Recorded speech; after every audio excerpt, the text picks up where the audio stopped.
¿Cómo están? Bienvenidos a Última Mirada. Tenemos hoy día en el análisis internacional de Raúl Sor una mirada a lo que está pasando en la OTAN. En algún momento dado la OTAN, la Organización del Tratado del Atlántico Norte, era pero la referencia que había en prácticamente todo lo que había después de la Segunda Guerra Mundial en materia de alianza occidental para justamente impedir que pudiera haber una guerra como esas antes. Y ahora ha empezado a fragmentarse todo esto por este mismo deseo de los países más grandes, particularmente Estados Unidos, de no hacerse parte de los pactos multilaterales, y hay una gran crítica del presidente Trump a Europa por la forma en cómo él dice ha tratado a Estados Unidos, y la OTAN, que es un tratado militar y político, hoy día tiene, después de 70 años, su reunión cumbre en Europa, y vamos a conversar con Raúl Sor sobre justamente qué significa y qué implicancias tiene aquello. Y en la noticia contingente del día queremos conversar, y por eso pusimos "Cuánto calza Chile" como título, porque en una entrevista reciente en el diario La Tercera, el ex ministro Nicolás Eyzaguirre hizo una analogía entre lo que estaba pasando o había pasado en términos de la construcción de desigualdad y el rencor y la indignación y el malestar que había con esta lógica del calce de zapatos. Y vamos a conversar con Nicolás Eyzaguirre sobre lo que está pasando, sobre cómo se ven las medidas que se acaban de implementar, cuáles son, si es que hay salidas económicas que eventualmente puedan usarse, que no se han usado todavía, y sobre todo, bueno, qué tanto la economía en gran medida es responsable de mucho de lo que está pasando. Comienza de inmediato Última Mirada. Nicolás Eyzaguirre, buenas noches. Los zapatos. Y tú vas a mostrar los zapatos, ¿no? No. Vamos a mostrar los dos los zapatos. Vamos a mostrar los zapatos. No. De un tiempo a esta parte, y tú me puedes corregir de inmediato, pero hubo un momento dado en que no se podía imaginar un país que no partiera el gabinete de cualquier presidente que estuviera por el ministro de Hacienda. Era lejos lo más importante que había. Desde Alejandro Foxley hasta Andrés Velasco y tú en dos gobiernos, lo mismo el presidente Piñera, con Felipe Larraín 2 veces. El ministro de Hacienda era básicamente la persona más importante del gabinete, siendo que en otros países normalmente es el ministro del Interior, o hay en los países parlamentarios algún jefe de gobierno que puede hacer esa figura. Pero todo estaba tan centrado, y venía así desde la dictadura, todo tan centrado en la importancia del flujo del dinero. Y por eso quizás muchos le preguntan a ustedes cuando los entrevistan, es saber cuál es la responsabilidad que tanto siente un ministro de Hacienda o un exministro de Hacienda de que muchas de estas cosas que están pasando tienen que ver con cosas que no vieron en su momento. Te la dejé ahí dando bote. Dando bote. Entramos ya, sí, en materia. Ya. Bueno, creo que es bien sintomático que desde el gobierno de la presidenta Bachelet, 2. Y ahora con Piñera, 2. Los ministros de Hacienda ya han cambiado. Yo creo que es como el fin de una época en que todo parecía calzar relativamente bien, parecía. La economía crecía, la gente tenía mejores sueldos, había más empleo, las diferencias eran enormes, pero todos crecían a la vez, digamos. Bueno, y eso comenzó a tener problemas, se comenzó a crecer menos, y por tanto la presión social se comenzó a agudizar. Entonces, por donde revienta siempre esto, entre la oferta y la demanda, es por el ministro de Hacienda. Sí, ahora, pero mi punto respecto del énfasis en los ministros de Hacienda es que un país que, si tú quieres, no hablaba tanto de economía cotidianamente a cada rato, pasó a básicamente tener como normas generales de comportamiento las normas básicas de la economía. Cuida tu pega, levántate más temprano, llega hasta más tarde. El caso, la técnica del chorreo. No hagas nada que inhiba la inversión es lo más importante, el crecimiento es top, el resto es música, lo dijo incluso el presidente Lago en su momento, y por lo tanto todo estaba enfocado a eso, y lo que vemos es un resurgir de pasiones que están hablando de otras variables, de la humanidad, del abuso, del respeto, de la dignidad. ¿Dónde estaba eso en la economía todos estos años? Posiblemente un poco sumergido. De eso trato yo de hablar en lo que después vamos a conversar, que es lo que tiene sobre el libro, sí, un libro nuevo. Mira, si tú analizas la historia del mundo y del desarrollo económico, en último término los países que prevalecen son países que logran crecer, pero también logran incluir. O sea que el crecimiento no depende de una cúpula y que de ahí rebalse hacia el resto. Eso nunca ha funcionado. Y históricamente, si tú miras desde los asirios, los macedonios, los romanos, los chinos, el Imperio Celeste chino, los zares rusos, los bolcheviques, todas las sociedades que funcionan de manera muy vertical, en que los de arriba comandan y deciden por los demás lo que hay que hacer, a la larga se descomponen. Los países que lograron prevalecer, que fueron Inglaterra y Holanda primero, y después se distribuye eso hacia Estados Unidos, Canadá, Nueva Zelanda, Australia, fueron países que se hicieron desde abajo hacia arriba. ¿Cómo se hace un país de abajo hacia arriba? Bueno, esa es una gran pregunta, pero básicamente son cosas que a veces son hasta fortuitas. En el caso de Inglaterra y Holanda, esto ocurrió básicamente por la peste negra, que ocurre en el siglo XIV, porque quedaron muy desprovistos de población. Entonces, al haber muy poca población, era muy difícil que unos dominaran a otros. No así la China, que tenía enormes extensiones de población, entonces habían unos emperadores que subyugaban a todo el resto. O lo mismo ocurría en Egipto, o lo mismo ocurría con los persas, o con los rusos. Y en el caso de los Estados Unidos, por ejemplo, llegaron los colonizadores a Jamestown. En Estados Unidos había poquísima población indígena, había en torno a los 800.000, dicen, 8 millones, y después con las pestes y las guerras quedaron 800.000 en un territorio que es 10 veces el chileno. Chile tenía más de 1 millón de habitantes, siendo mucho más pequeño. Entonces no había a quién explotar.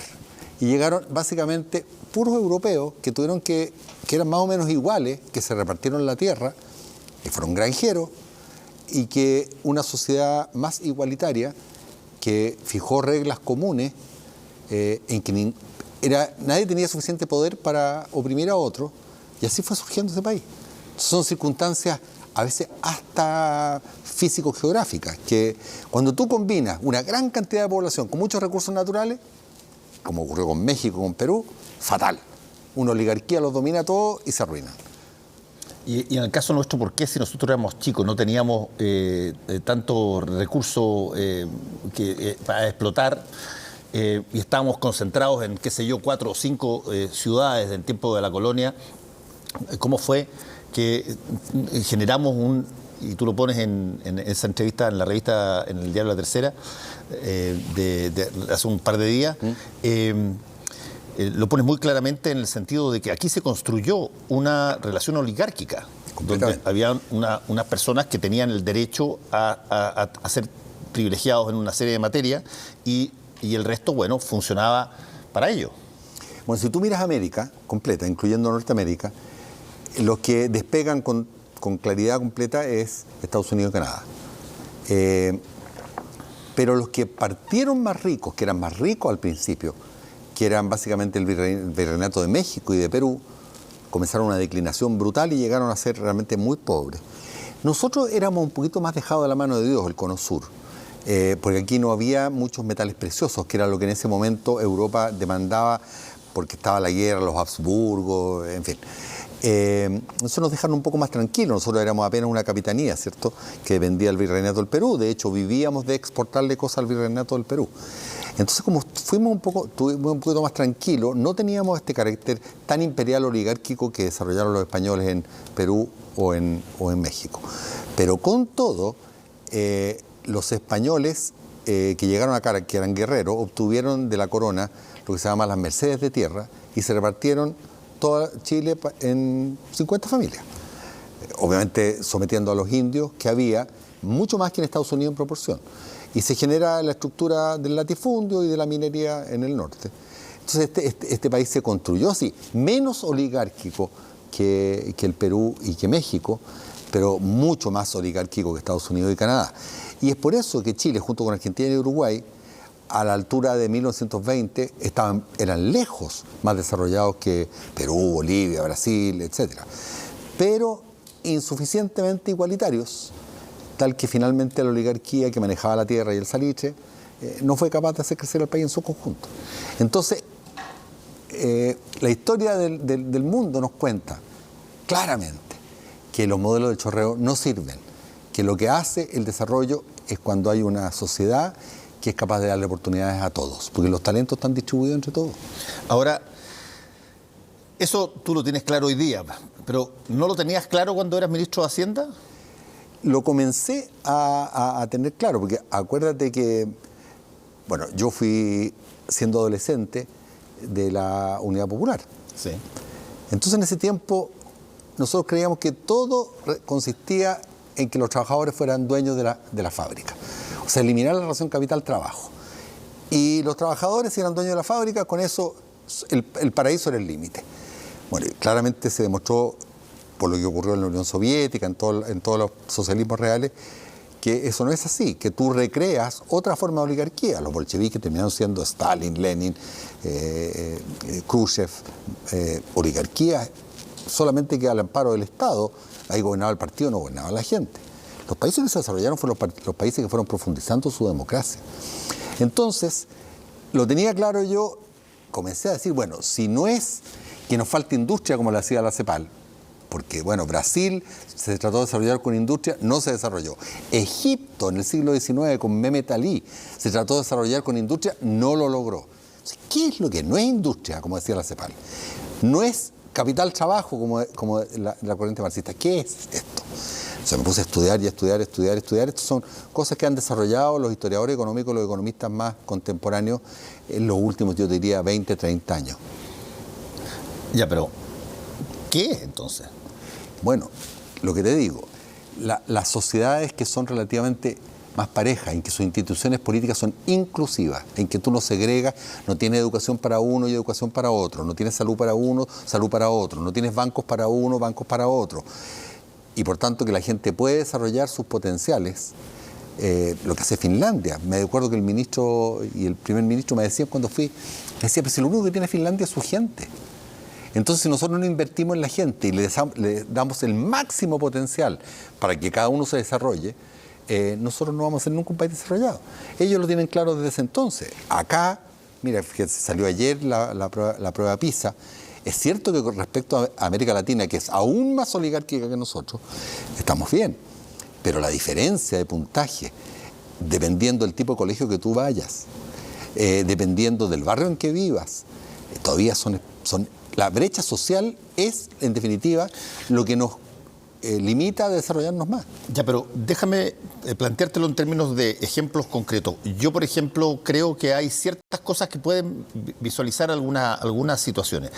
Cuando teníamos este problema gigantesco heredado de los sin casa, y de pronto se diseña una idea de dar casas, hacer mucha casa, mucha vivienda social, pero se hace, y yo creo que constitucionalmente era lo que en ese momento tenía posibilidad de hacerse, se hace de una forma totalmente distinta. Ya no es el Serviu el que crea las casas, sino que es un privado que tiene los terrenos y recibe los subsidios por parte del gobierno y el negocio lo lleva el privado. Y tú empiezas a llenarte de efectivamente, nuevos propietarios de casas de 36 metros cuadrados sin poder ampliarlos al principio, en fin, súper grande.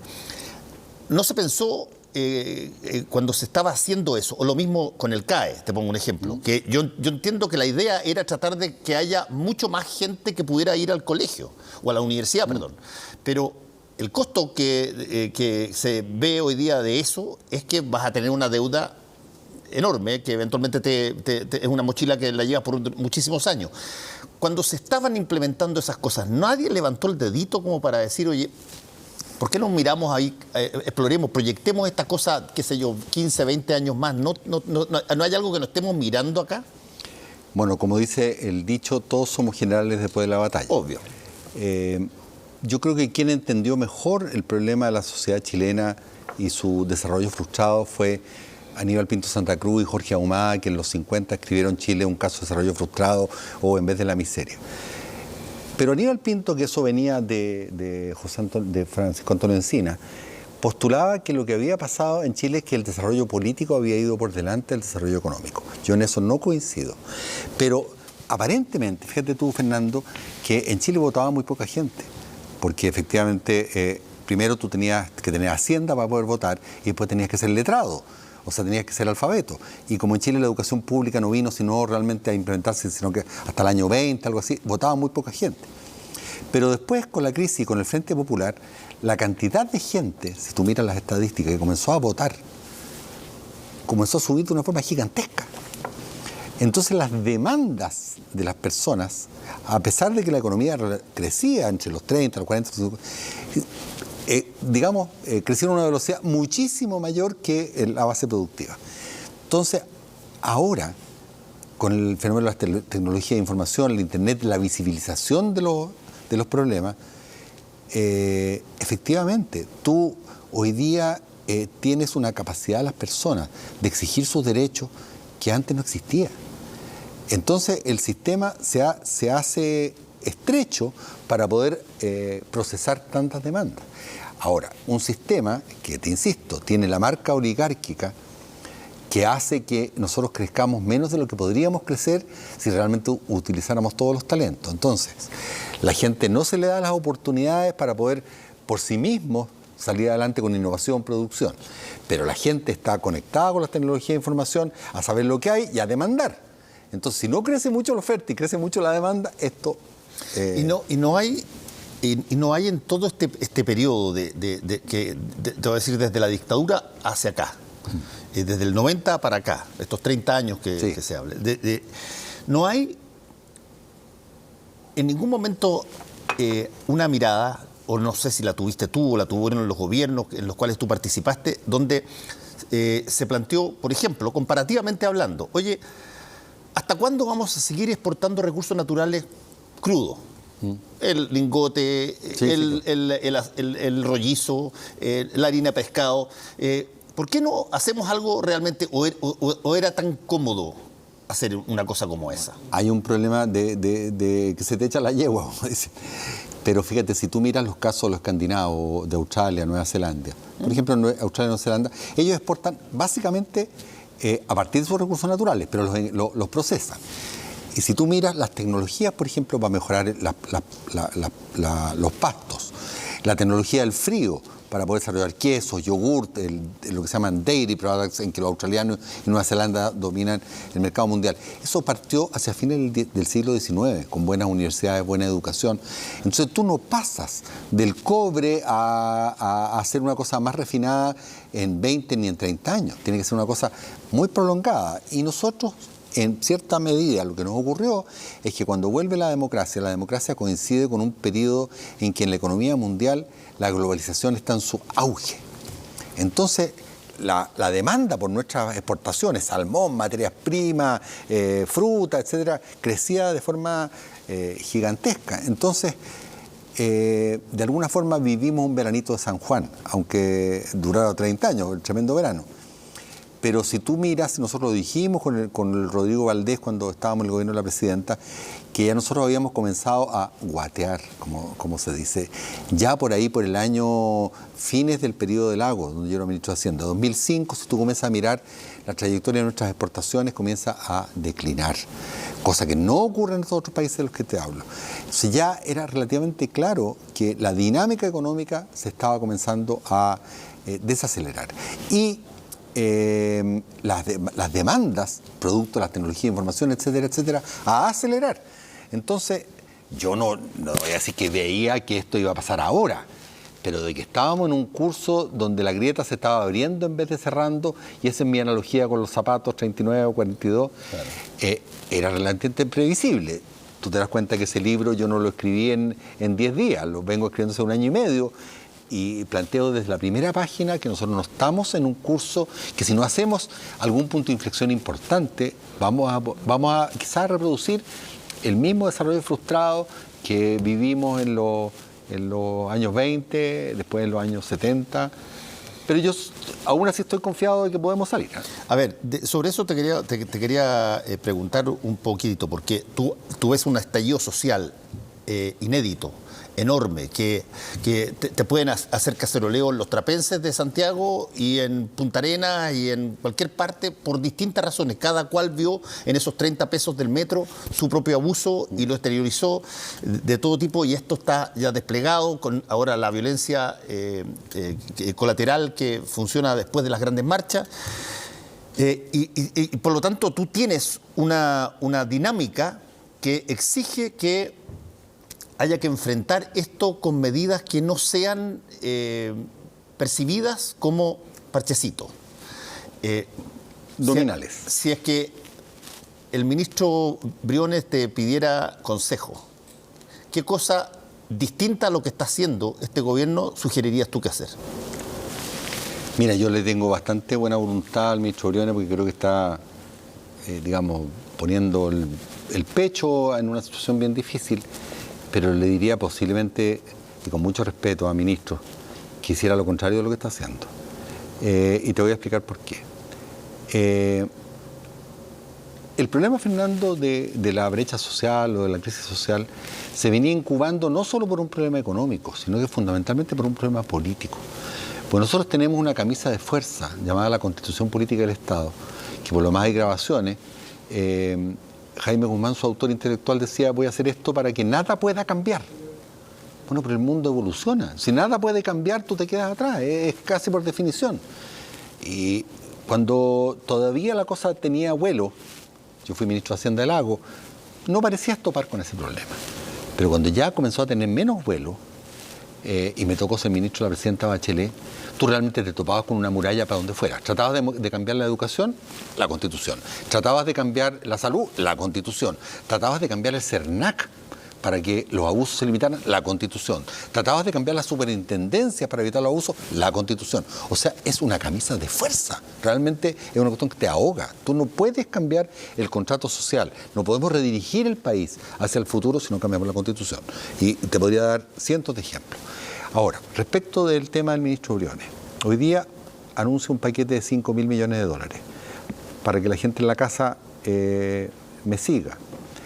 Es el más clásico paquete que se llama keynesiano para cuando tú tienes una desaceleración económica transitoria. O sea, si por ABC razones tenías un terremoto, pero que los terremotos no los tienes todos los días, sino que una vez, y tienes que reactivar la economía, haces eso.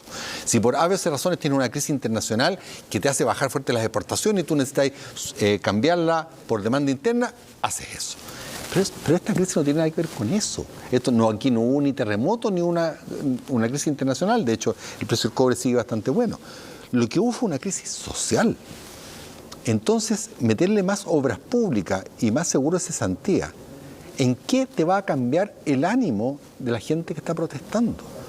Y se está gastando todas las holguras, porque fíjate que ahora con esto son $5.000 millones más de deuda en un año, pero en el otro año otro tanto, y en el otro año otro tanto. Entonces, toda la deuda que podíamos haber tomado, en vez de haberla usado transitoriamente, porque yo he dicho, esta sociedad sin nuevo pacto tributario no va a funcionar. De eso vamos a conversar en un segundo. Es que eso es básico entenderlo, Fernando. Las sociedades que se desarrollaron, las personas, tú, yo, cualquiera, el jefe de este canal, no sé, el otro periodista, las personas pagan en torno a 10% del producto en impuestos personales. En Chile se paga 1,5%. 1,5%. 1,5%. Sí, del producto. O sea, 1,5 centésimos del producto, allá pagan la 10ª parte del producto. ¿Qué hacen con eso? Financian buena educación, buena salud, ciencia y tecnología, suplementan pensiones. Entonces, no hay cómo. No hay cómo. Tú dijiste en artículo de la tercera, yo conozco 14 formas, te podría decir, le dices al periodista, 14 formas de cómo se elude el pago de impuestos, porque aquí el sector más rico no paga impuestos. El global complementario, del 40%. Así es. Nómbrame 3. Ya. A ver, la gente que vive de un sueldo y un salario, que son empleados, sí pagan sus impuestos, sí, porque se les descuentan por ley, y lo que se decía, al subir a 40% van a pagar los ejecutivos de las empresas, pero no los dueños de las empresas. Pero cuando tus ingresos no provienen, ¿cierto?, del sueldo y del salario, sino que de tus inversiones, entonces, a ver, un ejemplo, un empresario muy rico no tiene las acciones a su nombre, las tiene a nombre de lo que se llama un family office, es una oficina familiar. Entonces la empresa saca los dividendos, pero se lo manda al family office, y como todavía no se ha retirado formalmente, eso todavía no ha pagado impuestos. El family office pueden comprar departamentos de FL2, esos no pagan impuestos. Pueden decidir hacer una inversión en tierras o en transportes que están con renta presunta, no pagan impuestos. Algunos más malulos los sacarán para la isla no sé cuánto, tampoco pagan impuestos. Lo cierto es que no hay ninguna forma de compatibilizar este 1,5% del producto contra 10% que nosotros recaudamos vis a vis las tasas de tributación que nosotros tenemos. Deberíamos recaudar 3, 4, 5 puntos más con esas tasas de tributación. ¿Y cómo lo hacen los países que efectivamente tienen buena recaudación de impuestos acorde a que hacen para que este tipo de martingalas no ocurran? Qué buena pregunta. Fíjate tú que Irlanda, que muchas veces los empresarios citan, pero citan la mitad, nomás la mitad que les conviene, bajó los impuestos a las empresas, cosa con la que estoy bastante de acuerdo.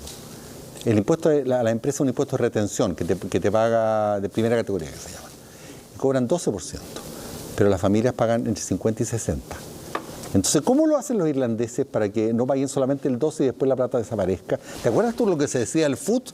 Que era una cosa rara que acumulaba, parece que vivían del aire. Mientras no la retiraran, no pagaban. Pero vivían del aire, entonces si no retiraban nunca la plata, mira qué cosa más rara.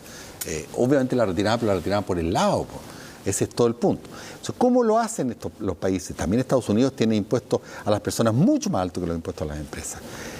Bueno, esto es más o menos técnico, pero también lo decía en otra entrevista. Tienen unos servicios fiscalizadores, entre ellos el Servicio de Impuestos Internos, que en Estados Unidos es mucho mejor tener líos con la Interpol o la FBI que con el IRS. Sí, con el Servicio de Impuestos Internos. Porque te persigue hasta... Bueno, entonces, sí, hay una cosa que se llama técnica, que se llama cláusula general antielusión. El Servicio de Impuestos Internos interpreta y gira un impuesto. Entonces se descubre que ABC Personas se está disfrazando de empresa para pagar menos impuestos, pero tiene subordinación y dependencia, esto en los canales lo saben muy bien, le gira los impuestos como si fuera persona. Y la persona puede ir a alegar a un tribunal. Acá no lo puedes hacer, tienes que ir a un tribunal a pedir permiso y entablar un juicio. Eso está en la Constitución.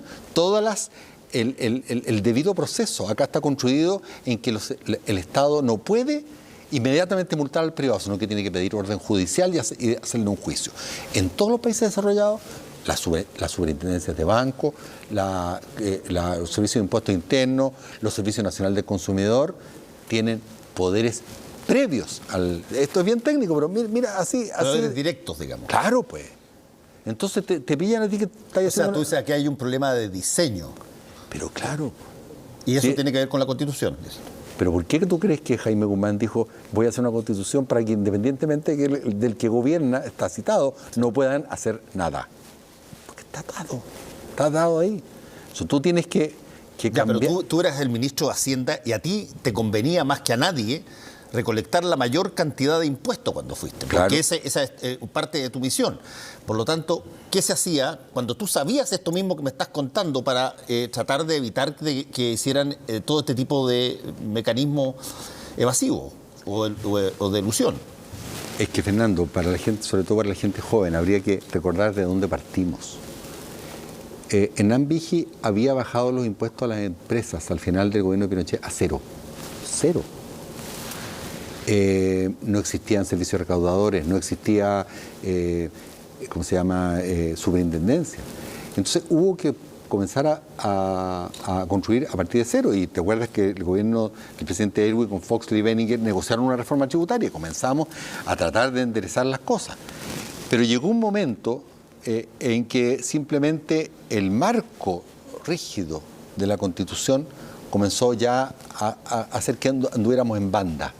Y eso yo no lo noté tanto en el gobierno del presidente Lago, porque efectivamente podíamos hacer cosas. Pero ya en el gobierno de la presidenta Bachelet nos topábamos con la muralla en todo. En todo. Y la oposición lo sabe, porque todas las cosas, yo fui Express y fui Hacienda, en todos los proyectos que tratábamos de hacer, nos decían, Tribunal Constitucional. Tratamos de mejorar la negociación de los trabajadores con la titularidad sindical, el Tribunal Constitucional lo echó para atrás. Entonces realmente es obvio que habíamos llegado a un momento. Ahora tú me dirás, pero aún así Nicolás ganó Piñera. Bueno, yo ya lo he dicho ya, ¿por qué ganó Piñera? Piñera ganó porque en su primer gobierno tuvo una suerte fuera de lo común, con un precio del cobre de $4. Entonces fue como una especie de maná que cayó del cielo, con lo cual pudo, a pesar de no estar corrigiendo el modelo como tenía que cambiarlo, crecer mucho. Y la gente, como con la presidenta Bachelet volvimos a una situación normal y crecimos apenas 2, la gente creyó que este señor iba a llegar y iba a hacer otro milagro. Pero fíjate tú, Fernando, que la economía estaba creciendo al 2% antes de la crisis de octubre. Ahora nos vamos a ir a 1 o a 0. O sea, es obvio que él no tenía la fórmula para reactivar Chile, porque para reactivar Chile lo que necesita es cerrar la brecha social y generar igualdad de oportunidades. Bueno, entonces vuelvo a la pregunta que te hacía. Tú dijiste, yo le aconsejaría a Briones hacer exactamente lo contrario de lo que está haciendo. Claro. ¿Qué significa eso? Bueno, extremadamente claro y directo. Nosotros tenemos que subir los impuestos. Eso no me cabe la menor duda, y nosotros hemos dicho 5 puntos en 5 años. Tal como lo hizo en su momento Australia, tal como lo hizo España con Felipe González, para poder efectivamente atender este problema de igualdad de oportunidades y los 3 problemas más graves de todo: pensiones, sueldos y salarios, y educación y salud, 4. Eso necesita más plata permanente. Pero es obvio que si tú te vas a demorar en recaudar esa plata permanente y las necesidades no pueden esperar. Entonces, lo que nosotros pensábamos es que tú hicieras una especie de puente. Mientras recaudabas el dinero, te endeudaras un poco más para ya comenzar a mejorar muy luego las pensiones, la salud, la educación. Se me olvidó otro, la educación y la salud, ya no me acuerdo. Las pensiones, sí.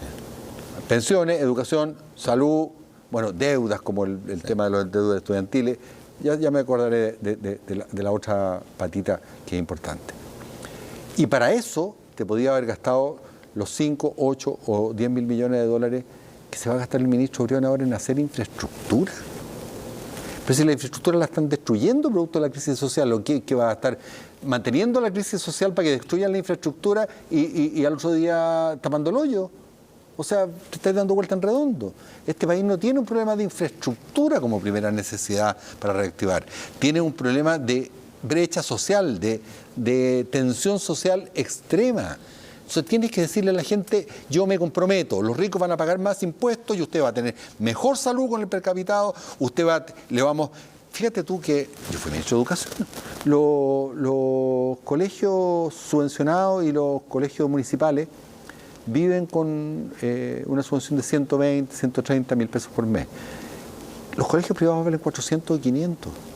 ¿Cómo vas a poder igualar las oportunidades de esos jóvenes con la élite? Imposible. Bueno, ¿y qué hiciste tú como ministro de Educación para posibilitar que eso cambiara? Bueno, subimos bastante la subvención, pero dentro de los escasos recursos que logramos recolectar en una reforma tributaria, que acuérdate que la oposición nos dijo que con eso habíamos destruido al país, porque habíamos subido apenas 2 o 3 puntos del producto. Hay que subirlo mucho más. Entonces, quizás tenía que pasar esta tremenda demostración para que finalmente, como dice Stiglitz, la gente se convenciera que había que cuidar al capitalismo de los capitalistas.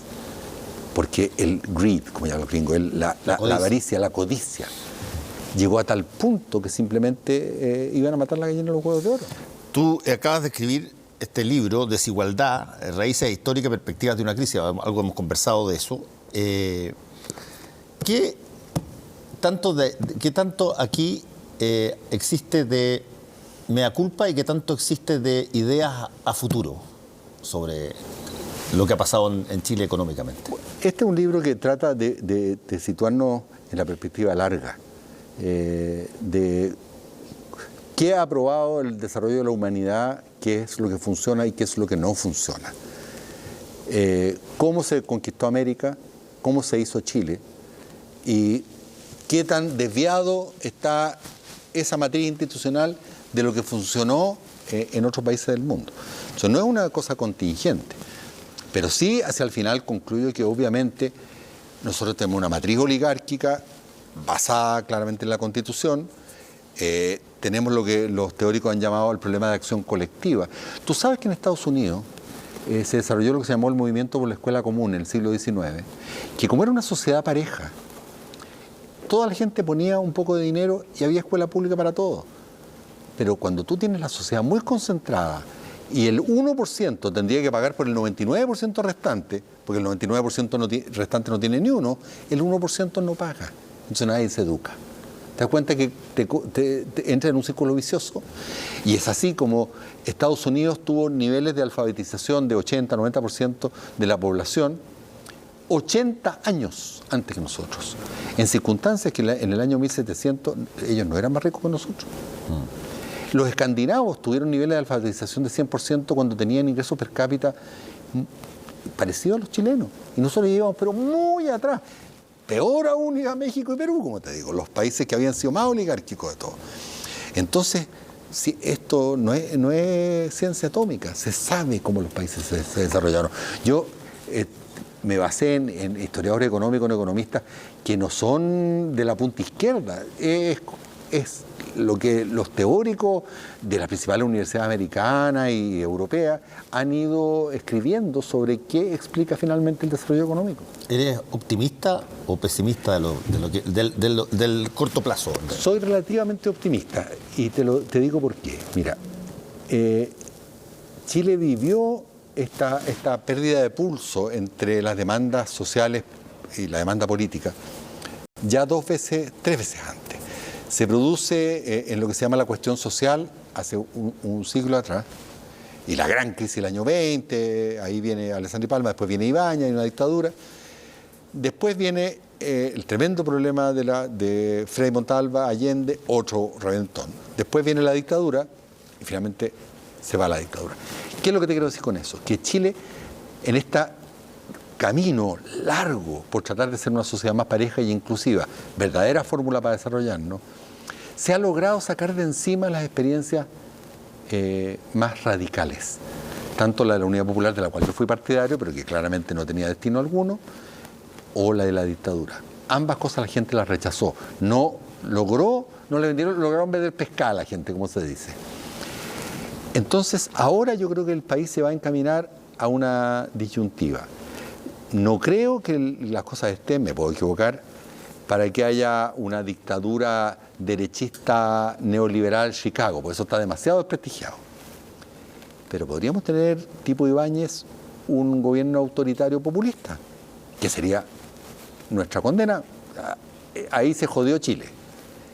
O podemos madurar y armar una constitución más inclusiva.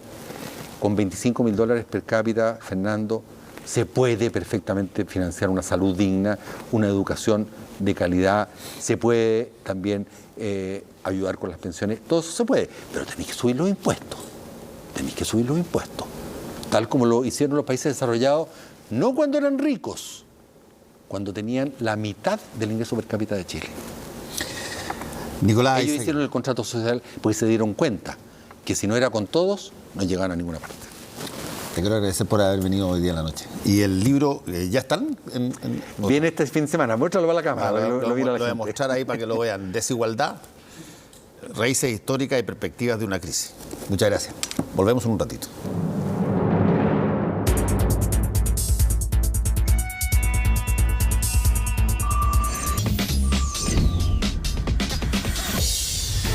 La OTAN. 70 años de la OTAN. Así es. A ver, ¿qué es la OTAN? La OTAN es la Organización del Tratado del Atlántico Norte, que nació en 1949, cuando Europa se dividió entre el campo socialista, dominado por la Unión Soviética, y Europa Occidental, que estaba dominada por Estados Unidos, que de hecho controlaba Alemania, que estaba dividida. Y bueno, en ese momento los dos campos generaron sus alianzas militares. El lado del este, los soviéticos generaron el Pacto de Varsovia, en el que participaba Polonia, la República Democrática Alemana, Hungría, Checoslovaquia, en fin, todos los países que formaban el campo socialista, aparte de la Unión Soviética, y en Occidente se generó la OTAN, que partió con el principio de los tres mosqueteros.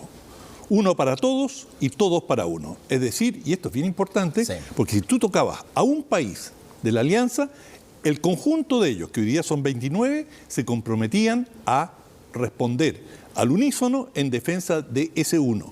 Por lo tanto, la amenaza para los soviéticos era tremenda. O sea, tocaban a un pequeño paisito y inmediatamente esto se transformaba en una guerra total. Y lo mismo corría para Occidente, que si tocaban alguno del campo socialista del Pacto de Varsovia pasaba lo mismo. Y eso funcionó bastante bien. La Guerra Fría clásica. Claro, la Guerra Fría clásica, que se acaba en el 89. Y ahí, hasta cierto punto, la OTAN se queda cesante. Ahora hay que decir que la OTAN no tiene tropas propias. La OTAN está compuesta de tropas de cada uno de los países.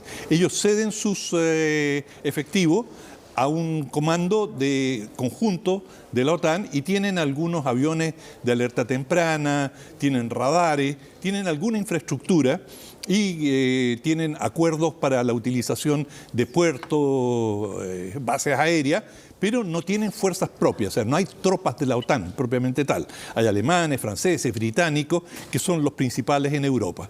Pero a lo largo del tiempo se ha ido generando una polémica y especialmente cuando termina la Guerra Fría, en Estados Unidos empiezan a sentir de que, bueno, ya no es tan importante, es decir, Rusia se ha ido disminuyendo y de hecho yo creo que la OTAN, es una apreciación política personal, cometió un error al expandirse hacia la frontera rusa, porque los ex países de la Unión Soviética. Y la mayoría de ellos han entrado a la OTAN y han entrado a la OTAN, han pedido ser miembros, como un seguro contra Rusia. En su historia, los polacos y varios de estos países siempre tuvieron miedo de los rusos y, bueno, ¿qué más seguridad que estar bajo el paraguas protector de Estados Unidos? Pero mira tú, además, que hay un caso extremo, que además lo pueden todos evidenciar, si es que tienen Netflix, que es el documental Winter on Fire, el invierno ardiente, Winter on Fire, que es...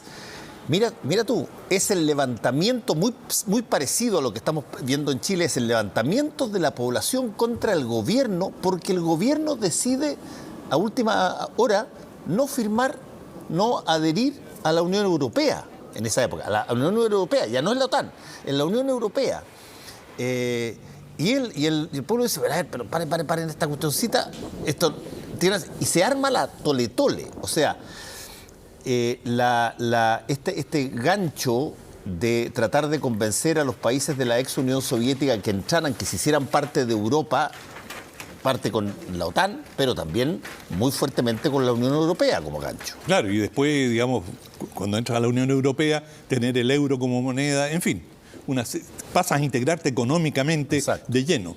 Bueno, lo que ocurre es que finalmente Estados Unidos empieza a tener, digamos, vacilaciones y en forma creciente en Estados Unidos comienzan las voces que dicen, bueno, pero nosotros estamos pagando mucho, según algunos cálculos casi el 70% del presupuesto de la OTAN lo paga Estados Unidos. Y bueno, ¿por qué los europeos no se ponen? Claro, y no solamente no se ponen con el presupuesto de la OTAN, que es lo que alega ahora el presidente Trump, sino que hoy día, por ejemplo, Europa no tiene capacidad logística. Si ellos quisieran intervenir en un lugar determinado, no tienen aviones de transporte para movilizar cantidades críticas de tropas. Tendrían que depender completamente de Estados Unidos. Y en una serie de otras, hasta hace poco, todos los sistemas de GPS eran estadounidenses. O sea, las comunicaciones dependían completamente de Estados Unidos. Eso ha mejorado porque con el sistema Galileo los europeos se han autonomizado un poco. Pero en una serie de materias, para no entrar en detalle, dependen definitivamente de Estados Unidos. Y Estados Unidos dice, bueno, este paraguas tiene un precio, pues paguen un poquito más. Y no queda tan claro cuál es el rol hoy de la OTAN en circunstancias que ya no está el Pacto de Varsovia. Se construyó de cara a un enemigo. Hoy día Rusia, uno podrá tener las opiniones que quiera, pero no es la sombra de lo que fue la Unión Soviética. Pero además, Rusia no solamente no es la sombra de lo que fue la Unión Soviética, sino que cambió de ideología. Sí, pero no de la perspectiva del nacionalismo. No. En términos, por ejemplo, el gran debate ahora, hay 3 pequeños países que se llaman los países bálticos, Estonia, Letonia, sí, Lituania. Estos 3 pequeños países que eran parte que la Unión Soviética se los anexó y que son los que se sienten más amenazados, porque además hay minorías rusas importantes viviendo en ellos y que se teme que podrían ser invadidos. Entonces, la OTAN ha puesto tropas en algunos de ellos para generar esta situación disuasiva. Y fíjate que Turquía, y aquí viene uno de los conflictos que tienen, Turquía, la Unión Europea apoya a los kurdos. Y el presidente Macron ha dicho, ¿cómo podemos estar con un país como Turquía que dice que nuestros aliados kurdos, que fueron los que contribuyeron a derrotar al Estado Islámico, tenemos que combatirlo? Y Turquía es parte de la OTAN. Y por lo tanto, ahí se ha generado una fricción muy fuerte. Y si en algún momento se generara un conflicto militar, bueno, la OTAN estaría obligada a respaldar a Turquía.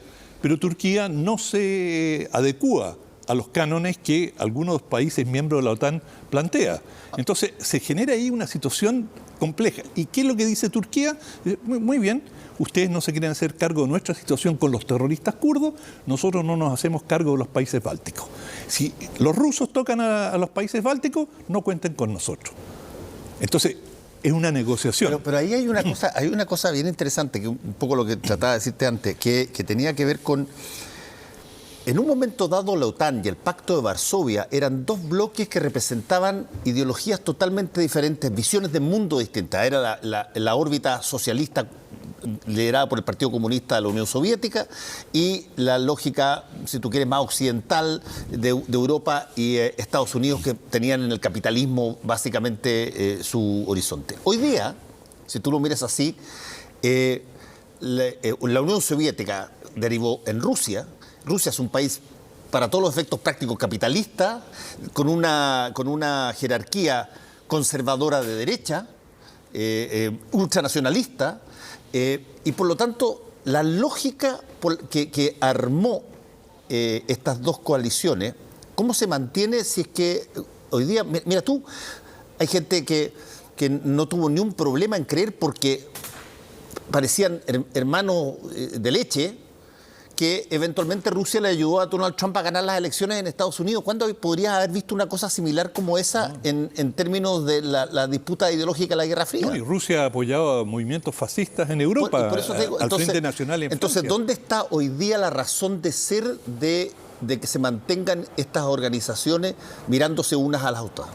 Bueno, yo creo que es una gran interrogante qué razón de ser tiene la OTAN, y desde el fin de la Guerra Fría se ha venido especulando.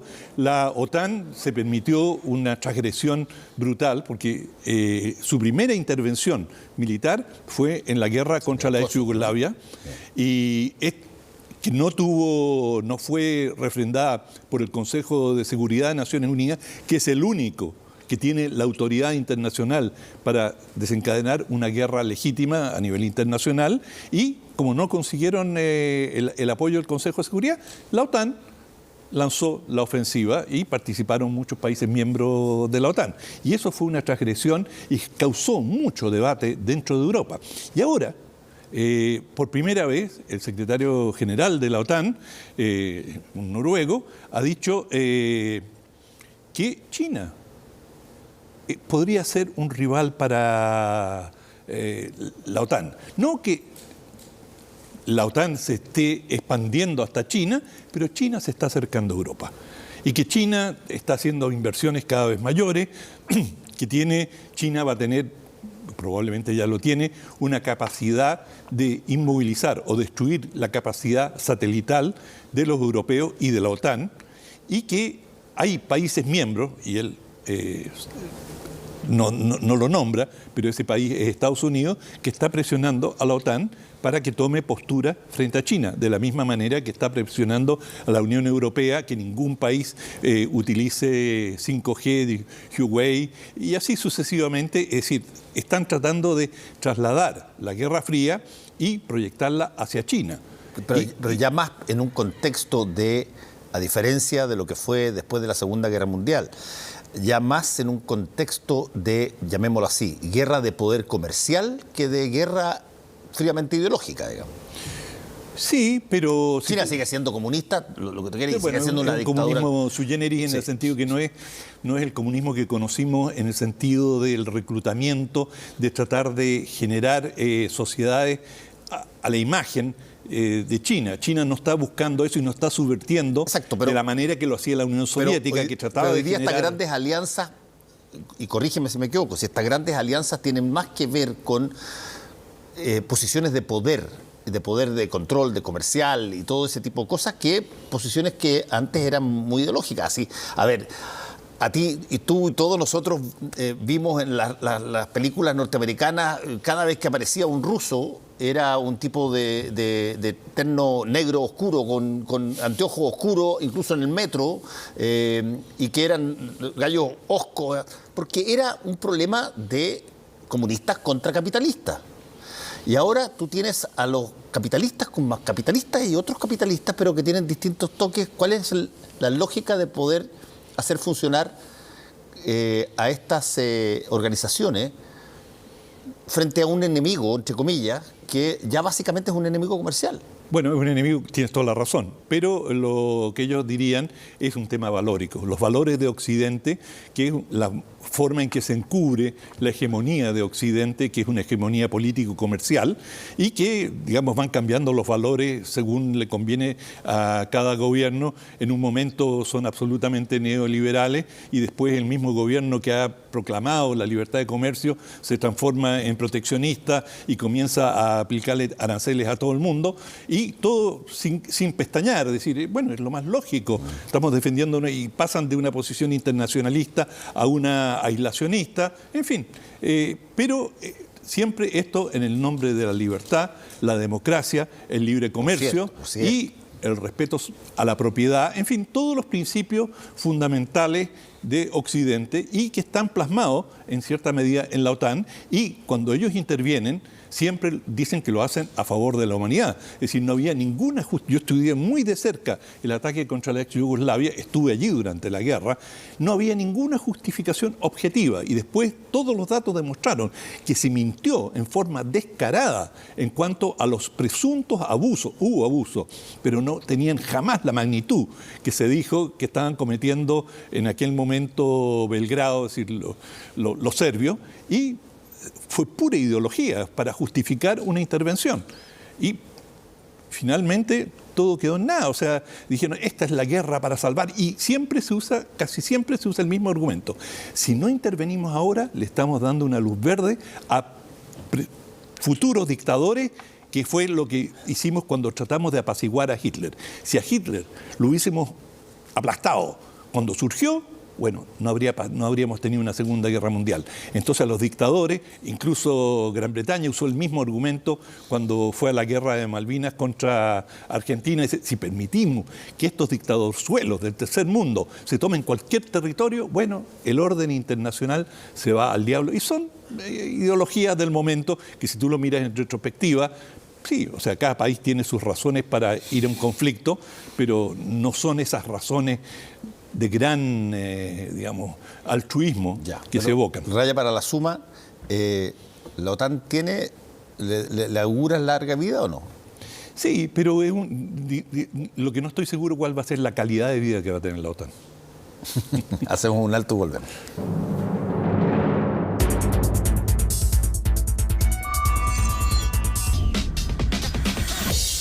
En el marco de la COP25, y esto podría perfectamente haber pasado acá, porque iba a venir para acá también, hay llamémoslo así, obra que se construyó, que se instaló allá, y donde se simulan los ambientes contaminados en distintas ciudades del mundo. Son como unos domos grandes donde adentro nadie sufre, digamos, ni se va a intoxicar ni nada. Se simulan las condiciones de humo, las condiciones de aire, pero se muestran en distintas ciudades del mundo cuáles son las condiciones de contaminación y hacen pasar a las personas, a los integrantes de la COP25 por ahí. Y es bien, yo diría, gráfico. Claro, la Organización Mundial de la Salud lo preparó justamente para tomar más conciencia del daño que nos hace la contaminación. Exactamente, como si esto fuera un lugar chiquitito donde se concentra todo. Sobran las palabras, mírelo.